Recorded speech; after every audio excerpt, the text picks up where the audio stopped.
ব্যাপারটা এমন না যে আল্লাহ লিখে রেখেছেন বলে আপনি বেছে নিচ্ছেন। যেহেতু আপনি এটাই বেছে নেবেন, তাই আল্লাহ আগে লিখে রেখেছেন।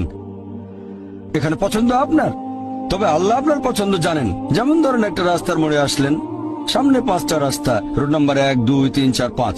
এখানে পছন্দ আপনার, বেছে নিতে পারেন রোড নাম্বার 1, 2, 3, 4, 5। আপনি গেলেন রোড 2-এ।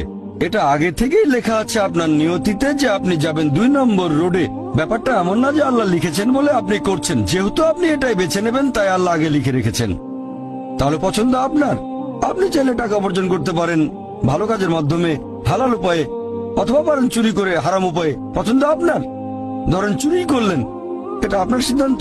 তবে আল্লাহ আগে থেকে জানেন যে এই লোকটা সহজে টাকা পেতে চায়, তাই চুরি করবে। তাই আল্লাহ আগে লিখে রেখেছেন যে এই লোকটা 25 বছর বয়সে চুরি করবে।